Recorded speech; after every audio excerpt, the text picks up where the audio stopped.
Hi, and welcome to My Therapist's a Witch. My name is Elizabeth, and this is a place where we talk about everything from spirituality to psychology and everything in between.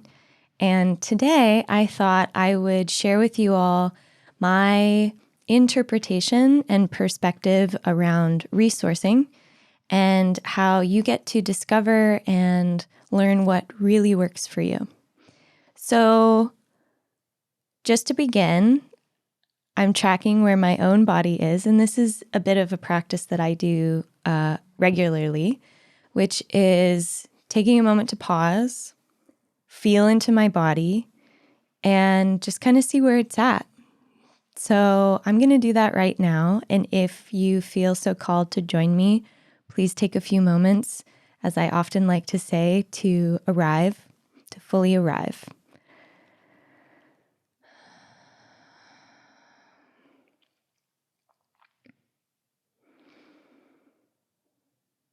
I'm noticing in my body right now that there's a little bit of energy and sensation. There's sort of this wave quality in my chest.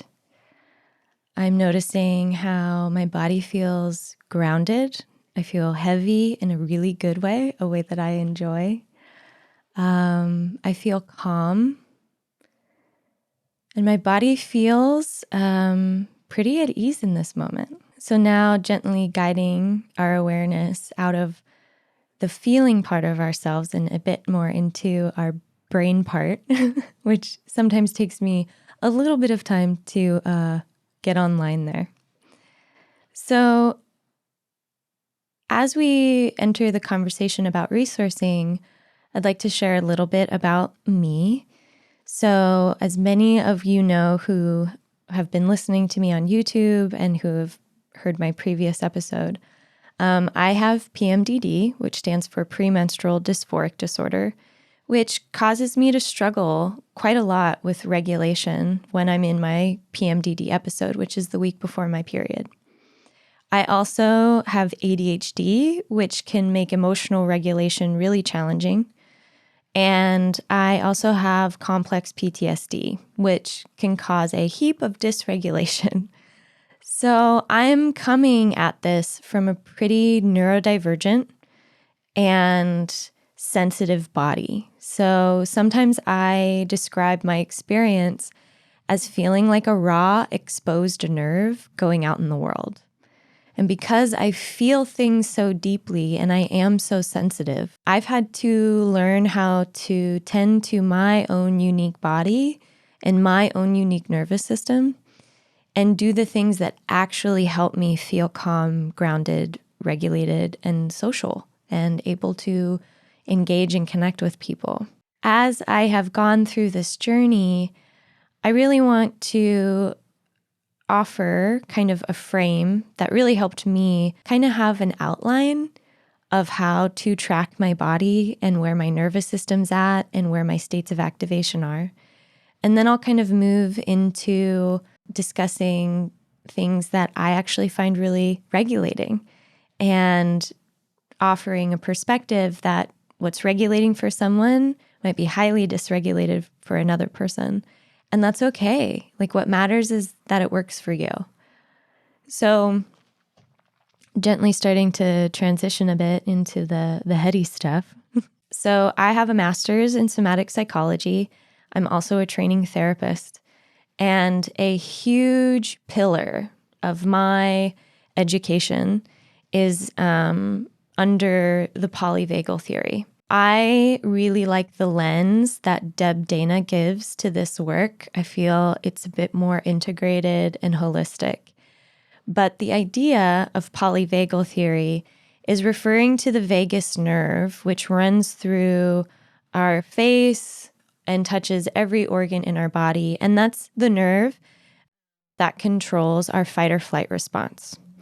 So in times of stress, this nerve gives the signal for energy that is, working to digest our food and be in our organs to revert to either our limbs to help us fight the monster that's coming, or to create a complete, utter collapse. So we basically play dead and hopefully the big bad monster gets bored with us, and then we can run away later.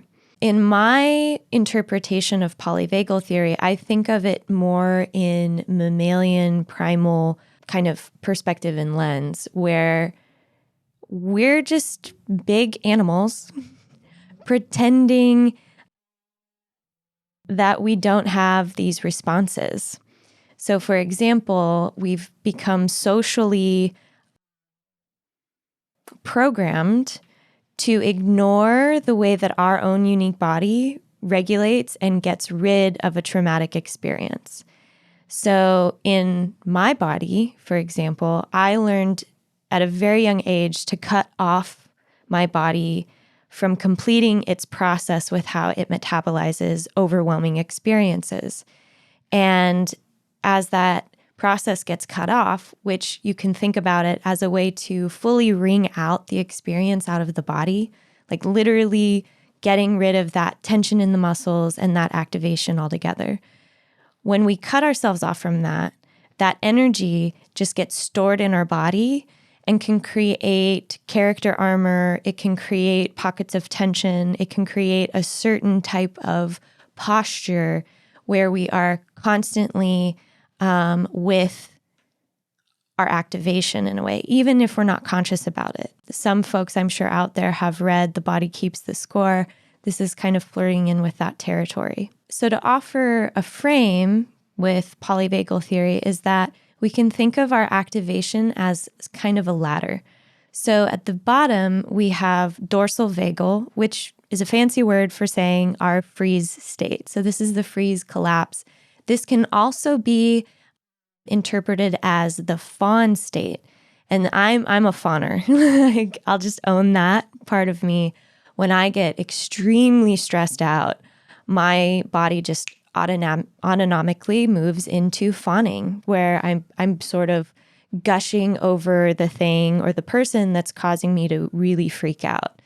And it's a survival mechanism. It's an adaptation that we learn to survive. So little me in my body learned real quick to fawn, and fawning got me out of that overwhelming experience that my body was having. So that's the dorsal vagal freeze, fawn, collapse state. Then we have our sympathetic state, which is the fight or flight response.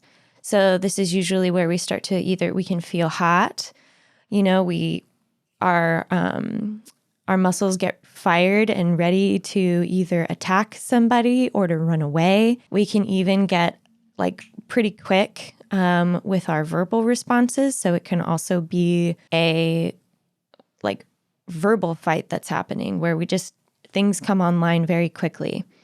And again, this is an adaptation. Neither of these two states are better or worse than the other. And in fact, at certain points in our lives or even within our wave of activation, we move through all of these. So for me in my body, my sympathetic state really feels like I come in contact with my anger and I can feel the strength in my own body. And I can sometimes get this overwhelming urge to run away. That's where my body goes first, is I just want to run away from this experience. And I can literally start to vibrate. So that's the sympathetic state. And then when we move up to the very top of the ladder, that's where we have ventral vagal, which is a fancy word for our rest and digest. So this is when we are not activated, when we're very calm, our nervous system is open, the energy in our body is able to digest and move through our food and take care of all of our internal systems. And we want to be around people. We want to engage. And often in this state, it's very easy to talk. Our voices tend to change. And it's a very coming home sensation. For me, when I'm in my ventral vagal, I feel like myself. I feel like me. And even though technically I'm still myself when I'm in dorsal vagal or my sympathetic state, I just feel like I am just a little off center. I'm not my highest self, so to speak. So when we think of these states of activation kind of in this ladder, right? Like starting from the bottom, moving up. Within that ladder, there is sort of like windows that we have for each state. So I like to think about this in terms of where do I spend most of my time on this ladder during my day. So I tend to have a deep capacity in dorsal vagal, meaning I can really flirt with my collapse state before I actually hit the bottom of it. And I tend to, when I'm really stressed out, I slow down quite a lot. My brain gets really foggy. I can't really think straight. My cognitive functioning just kind of runs out the door. And I just have this overwhelming urge to just lay down and be still and kind of veg out on either Netflix or something. So knowing that that's where my body typically rests most of the time when I'm stressed out, I like to think of my resourcing to kind of help my nervous system out of that needs to be resourcing that almost puts energy into my body. Like I'm already at the bottom of the ladder. I don't need to go down anymore. I actually need to go up. So from a somatic psychology perspective, we can refer to this sometimes as upregulation. So for me, what this looks like is I have to move my body. I have to either go for a walk or I have to do some yoga or I even bounce sometimes. I will literally like jump up and down. It's like I have to move my body in such a way that I'm getting energy in there. Other things that sometimes are helpful for me is when I do those things and I'm not quite getting to the place that I need to. And I I refer to this as sometimes you just have to go all the way down to go back up. So this can also look like me committing to the freeze state by literally following my body and letting it completely collapse, kind of being in this half asleep, half meditative place and just hanging out there until my body's done and I can get that natural flow of energy and then boom, I'm back at the top of the ladder in my ventral vagal. Now, when I'm in my sympathetic state, which is the fight or flight response, often I need to down-regulate a little bit because I have a lot of energy going on. I can sometimes feel like my body's buzzing. And so with that, I sometimes focus on breath work. Peter Levine has an exercise called vooing, where you make this voo sound. And the point to it is you're creating this internal vibration with your voice and stimulation that contacts that vagus nerve. And it just starts to move it a little bit, create some vibration in there. And often many folks who do it find that it's a really good way of moving you out of that fight or flight response. In just a few moments, you begin to feel very calm and grounded and back in your body. So I do that. Other things is if I'm in my fight or flight response, I move into a meditation practice. Sometimes I will put a guided meditation on because my brain's kind of firing and I need to be led into that with someone who's a little slower and kind of pacing it in a way that I'm not capable of doing at the moment. And then other things that I do sometimes, because similar to dorsal vagal, sometimes you just gotta let that energy do what it wants. And for me, that can look like I go outside and I do a couple sprints. That can look again like I'm jumping, bouncing, making sound, just like moving that energy and letting it out of my body, kind of letting the wave of activation fully happen. And when you get to that state of practice, when you can really tell where your body's at, you can tell if you either need to up or down regulate based on where you're at. And you can ride that wave of activation where sometimes you feel a little worse before you feel better. But if you stick with it, there is relief at the end of it. And then the practice that I really lean into is taking my time right when my nervous system settles. So usually this is a practice in really taking in the positive experience. I'm moving my mind to be mindful of this state of activation, the fact that I had the agency to change the way I feel, the trust that I had in my body, and often there's this sensation of relief. And it's really important in my perspective that we give that moment of relief a lot of our attention and time, because what that does is it literally starts to change our brains to know that that's available to us, and it can make it easier to move into that state of relief over time. So I know I've been kind of talking in this like somatic psychology perspective and being a little heady, and I'm not like this all the time. In fact, I had to think real hard to get to this point. But kind of shifting a little bit into my own practice with this. So for me, because I'm neurodivergent, I'm not very typical, and I can own it, I'm a bit of a weirdo.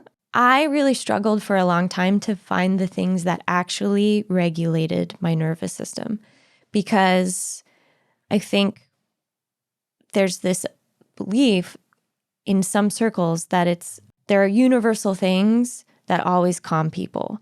And that's just not true. Like, that's not true at all, and was not true in my experience. I was a person that often felt like the odd one out. Like the things that I found activating were what other people found very calming and joining and regulated their nervous system. It did not work for me. So part of my healing journey was really being curious and letting go of a lot of story and a lot of shame, and incorporating and really giving myself permission to do the things that actually move my body into ventral vagal, that actually make me feel calm, rather than me still feeling activated and performing that I'm calm because I can tell someone's trying to comfort me by walking me through this thing, or my therapist is giving me this thing and I know it should calm me down, but it's not. And so now I'm having to do all this internal work, and now I'm activated on top of trying to protect someone's feelings. So it's a lot of work. So as I moved into this journey of like, okay, what do I need? What actually works for me? And for me, it was a bit of a trifecta where in order for me to really feel calm, I needed to touch on three things, which was my mind, my body, and my spirit.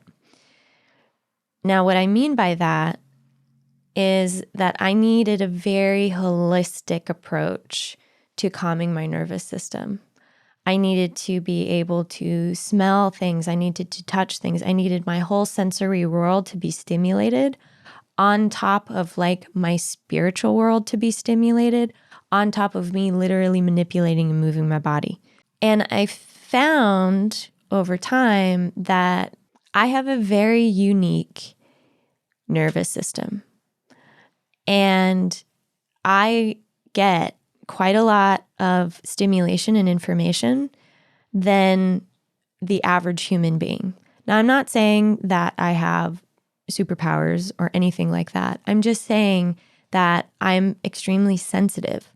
So something that is maybe like a 4 on the 1 to 10 scale of stimulating for a person is going to be an 8 for me. So I found that when I was really activated and really overstimulated and stressed out, often I needed to be alone. Because even just being around another body with another nervous system with its whole universe happening was just way too much information happening at the same time. And I needed to kind of have this sensory deprivation experience where I needed to be able to like just be with myself. So that was kind of my first revelation with it. I really leaned into various forms of spiritual practices that helped me feel really good, for lack of a better term. And I noticed as I moved deeper into that journey of constantly checking in with my body, where's my body at today? And really looking at, okay, am I doing this because someone told me it should calm me down? Or am I doing it because it actually calms me down? And when I started to lean more into, no, this is what actually calms me down, my practice kind of evolved. And I would say that if you're an outsider looking into my practice, a lot of the things I do probably don't look very regulating, but they are to me, and that's what matters. So now I kind of want to transition, which I'm starting to kind of begin this conversation. But I think shame and judgment are really challenging emotions to have when we're trying to be curious and really be open to what our body and unique self needs in order to regulate. So, for example, I have always enjoyed pretty things. I was a young girl that her favorite color was glitter and rainbows. I just had this attraction to beauty. I really loved beautiful things. And, I grew up in a rather religious household that was quite conservative at one point in my life. And I could feel a lot of criticism because I liked jewelry and I liked makeup and I liked, pretty sparkly things. And it was criticized. So as I got older and I'm moving into my spiritual practice, I really got into crystals. And now I know some folks really resonate with crystal energy and they do all the grids and everything like that. And I think if it works for you, great. The way that I kind of interpret it is still through, well, what actually calms my nervous system? So if you're in my house and you look around, I have a lot of crystals and beautiful rocks around that I have collected over the years. And each one to me does something for me. Like they're all different and they all feel, they have like a somatic tactile quality that is very different. There are different weights to them. And when I touch them or I look at them, they literally regulate my nervous system. And I'm noticing my inner critic pop in and, like go, ooh, a little bit. But it works for me. So sometimes I can even see it in some people who either don't have a magical practice or aren't very into crystals, that when, they see me being really into it or doing things with my various rocks and crystals, that there's a bit of an eye roll. And I can witness that eye roll. And it's been a practice for me as well to just kind of eye roll their eye roll, like I don't need to justify what actually calms me down, and I think that kind of idea is a very Western American people who are very cerebral and kind of very scientifically based, that they're extremely critical of that kind of stuff. But for me, I really think about it in this context. Whether or not a crystal has a magical property to it or not, or whether that story resonates with you or not, it doesn't really matter. What matters is that in this moment, I am finding relief from my activation by touching this crystal, by looking at this crystal. And sometimes what people qualify as these properties that these crystals are linked into, are sometimes just like a good way of moving into an intention practice with that stuff. So, for example, let's take carnelian. I love carnelian. It's a very slippery stone. I really like the way it feels. I like the color. It's a very vibrant orangey red color. And often it's associated with a grounding and being connected to your root chakra. So when I went to the store and bought this rock, I had no idea about the properties attached to it.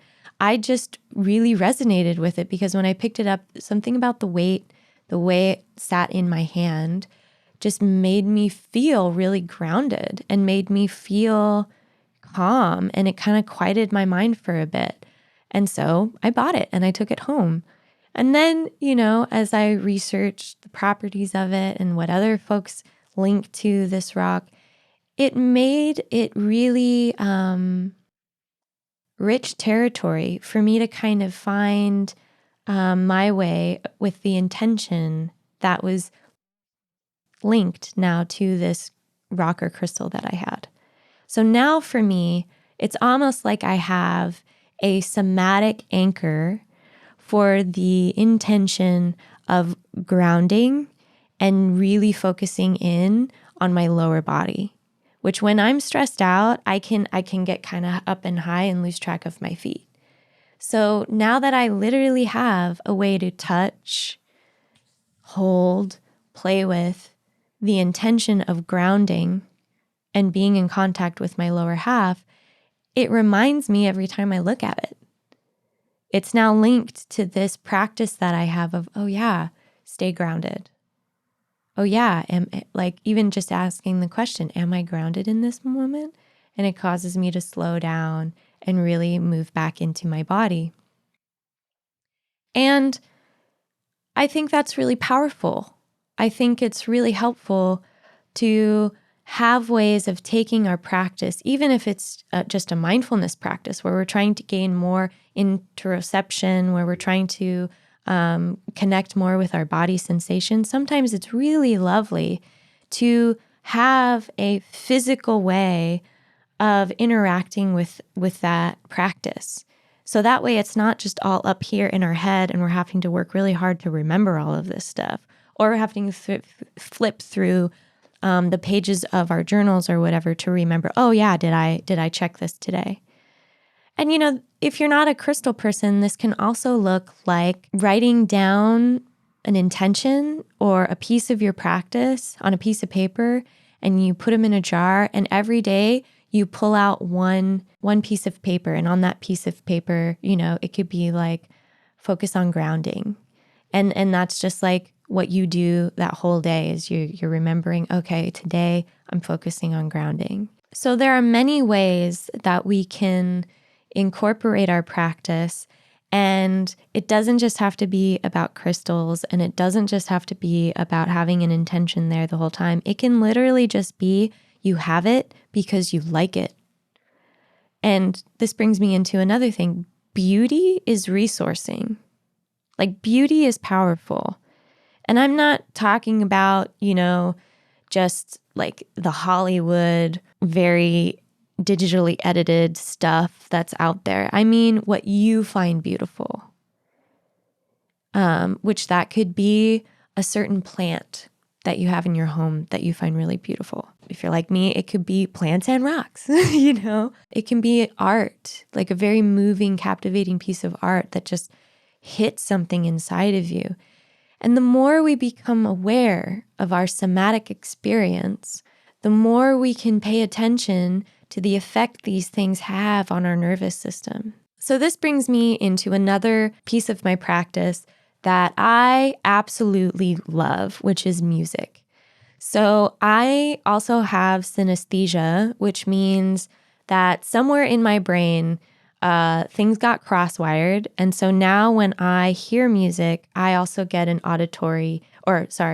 I hear music, I get a visual stimulus. So I see color in a way, I see sound.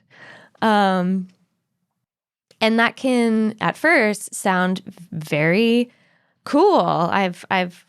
For me, I've always been this way. So it actually took a long time for me to realize that I was different, because I just thought everybody had that experience with music and sound. And it wasn't until my late 20s that I really started to go, oh, yeah, like this is a thing. But for me, music is very intense, and it's very transportive into this kind of magical world because I can see it.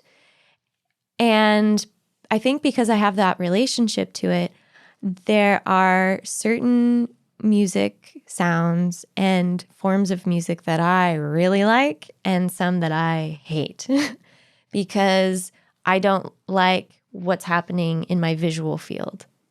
So something that I find extremely regulating is Icelandic ancient Viking chanting music. Like, I love the beating of the drums, these sort of like guttural, deep, growling sounds. I love the crispness of these extremely high notes that people can sing in, and it sounds like ice. It's just very clear. So a band that I really love is called Heilung. And I listen to them all the time. And if I'm really stressed out, I just pop my earbuds in and I kind of get lost in that world. And I feel like it's also very cinematic for me. I can start to kind of watch a story unfold in the theater of my mind. And it kind of gives me a break from whatever's stressing me out. I really like that. And this is something that kind of ties into what I was talking about earlier, where I've played that music for other people and it kind of stresses them out. Like they feel a bit spooked by it. They'll kind of go, oh, that was intense. And when I first started to share this band that I love so much with people, that really calms me down. I mean, I move into this very serene, meditative space when I listen to this band. And I am so deeply moved internally in such a way that, of course, I get excited about it and I want to share it with people. And it was very dysregulating for me when I would share it with people and it was not received in the way that it lands for me. So, this is stories of like, wow, that's really intense, or not for me, or it kind of creeps me out a bit. Like, those were common stories that I received. And it made me feel like I had to hide it for a while. Like I was really afraid of actually playing it on just like a radio, like a speaker, instead of just my earbuds. So like I'm just the only one listening to it. And I really had to come into an acceptance practice of going, it doesn't matter that other people feel creeped out by it or that it's not landing in the same way. What matters is that it works for me and that it's calming for me. And I can own that with a level of pride and power because hell yeah, it works for me. So that's just kind of an example. Now, my wish in sharing this is that you all get really curious about what actually works for you. Like if we took away all the judgment, all the perceived story that other people have attached to certain things, if it was all a blank slate and you were really free to just follow your joy, follow your regulation, and move into the things that really have an effect on your nervous system and your body, where you literally feel different, like what would your resourcing look like? Like, what would be those things that really calm you down? And I get curious too about all the resourcing tools that are available to us that we have cut ourselves off of because someone made us feel ashamed for liking them. Because someone implanted a story into us that it was bad. Early on in my healing journey and with my entering into my magical practice, I had a lot of programming from my early years of being in a Christian church where I was really contending with a story that the stuff that I liked was evil. Like the stuff that really actually calmed me down and made me feel good was inherently, Satan coming to tempt me or something like that. And it took a lot of time and practice for me to really let go of that story and for me to really just go, that's not my belief. That's not something that I agreed to believe anyway. It was just forced upon me as a child. And now I have a choice again to decide what's best for me. And as a kid, I was always fascinated by magic and witches and wizards. And, I was very much an inattentive ADHD type. So I was always in my fantasy world in my head. And it was resourcing. Like when we really simmer it down, that's the stuff that calmed me down. That's where I went in the theater of my mind when the world got so intense that all I could do was close my eyes and go into my imaginary world. My imaginary world was not me sitting in church for 3 hours listening to some bald dude talk about Christ. That wasn't it. It was me in my mind playing with magical creatures and flying and having these wonderful, fantastical adventures with myself. I think inside all of us, our inner child, the little one that's still inside of us, that they hold a lot of wisdom on what can resource our nervous system. And the more that I have done my work to repair my relationship to the little Elizabeth that's inside of me, the more I'm like, damn, girl, you got some great ideas. The more I'm like, wow, like I'm so sad that I shut you off and I exiled you, because I was too hurt to deal with you. And now that I'm integrating you and I'm inviting you in with all of my other parts, you're the one that really knows what to do. Like right now, I'm sitting in a dress because I feel like it. I'm sitting in a dress because I looked in my closet and was like, what's going to make me feel the best right now? We're wearing this dress. And in that moment, I felt so connected with the little Elizabeth that would have been like, yeah, so excited in this exuberant, young, playful part of me.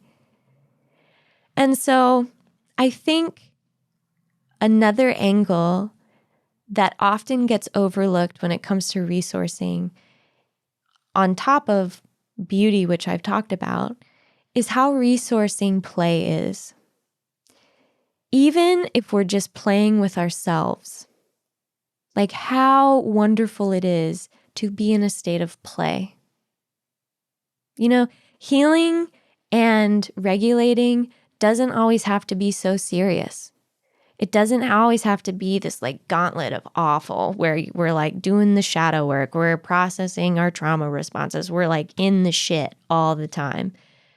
It can feel really good to remind ourselves that we're deserving of pleasure. We're deserving of play, and we're deserving of being surrounded by beauty. And we, as adults, now have a lot more power to give our wise little one inside what it's always needed, what it's always known we've needed. I'm noticing in this moment, as I've shared all of this, that I can feel the little Elizabeth inside of me right there. And I get a little emotional.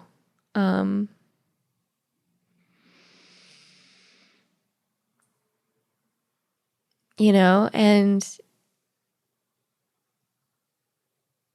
she, when I was little, was viewed as being very weird. She was a bit of an oddball. She didn't fit in anywhere. And she really attached to that story that her resourcing was strange. And I know inside of myself that she hid away. I cut myself off from her for years, which also meant that I cut myself off from years of resourcing. And when I finally gained the courage, and when I finally had the support from my own therapist to really start giving her space, to really invite her back, my life has just gotten so much better.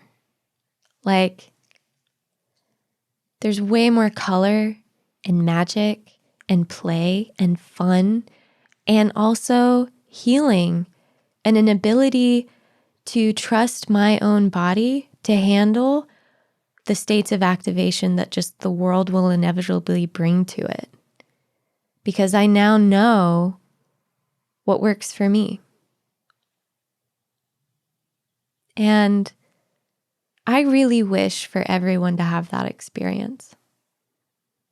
I really wish for us all to get to a place where we really know what works for us, and we're not ashamed to own it, and we're not ashamed to say it, even if, we're that weirdo that's hanging out on our porch talking to our plants or playing with our rocks and crystals and listening to High Lung on blast. Like, how liberating, how powerful, how healing. So we're reaching that time when a transition is coming, and I can feel my body start to move into a bit of sympathetic, a little fight or flight, because I really struggle with transitions. I, in my real world, never really know how to say goodbye. I am a master of the Irish goodbye. I will just be like, a shadow and dip out, and, I avoid it. So just like honoring that I can tell that's where my body's going. I'm just taking time now to down-regulate a little bit. So I'm really feeling my feet in this moment. I'm really connecting to my root chakra. I'm really grounding. Nice. I'm slowing down. So I think to transition with all of this talk that we've talked about resourcing is I'd like to close this by inviting you to move into a little somatic practice that I do with myself most of the time. So if you feel called to join me, please do. So take time to adjust your body to be as comfortable as it can in this moment. I'm sitting in a way where I feel like my body is taking up space. I can feel my spine being nice and tall, and my feet are connected to the floor below me. And just slow down and move the inner eye towards yourself. And just check in with where's your body in this moment. Is there a lot of energy in there? Are you kind of bordering a bit of your fight or flight? Or are you feeling really heavy? Is there a bit of a collapse? Are you feeling a little frozen? Or in this moment, are you feeling really good? Are you having a nice time with yourself and you're already there? You're already calm and in your rest and digest. You're in your ventral vagal. So just take a moment to really acknowledge just where you're at. No judgment, no agenda to change it, just noticing where it's at.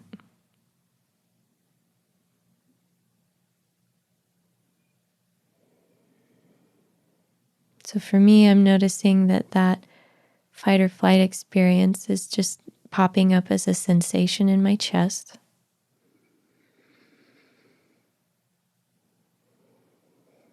And without trying to change anything, I'm just seeing if I can find comfort in this moment with that sensation of activation in my chest. I'm including in my awareness how grounded my feet feel, how at ease my arms and legs are in this moment, how strong my back feels, and how everywhere else my body feels really calm and at ease.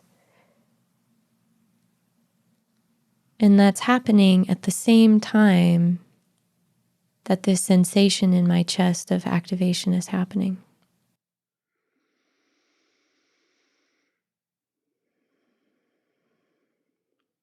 And so in this moment, wherever you're at,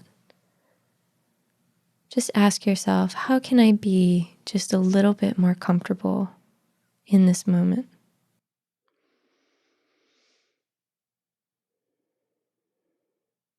How can I be just a little bit more comfortable in this moment?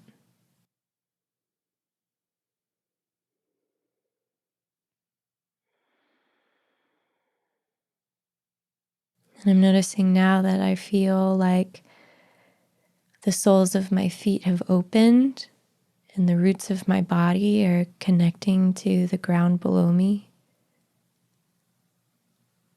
I feel a much wider sense of awareness.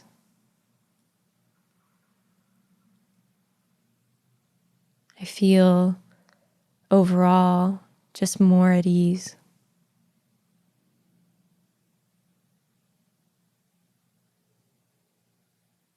And so in this moment, if you were able to find something that felt good, that felt pleasurable, even if it's just your big toe, even if it's just your thighs or one part of your body, let's just take a moment, 10 seconds of silence, just to really be with whatever feels good in this moment.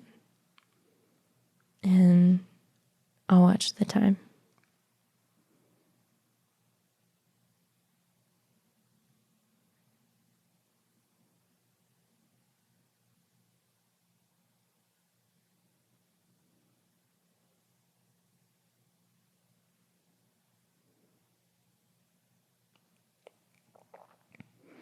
Take a nice cleansing breath in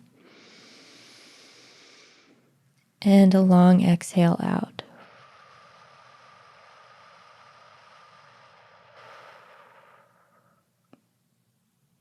Thank you so much for spending this time with me today. I really appreciate your presence here. And until next time, take care. Bye.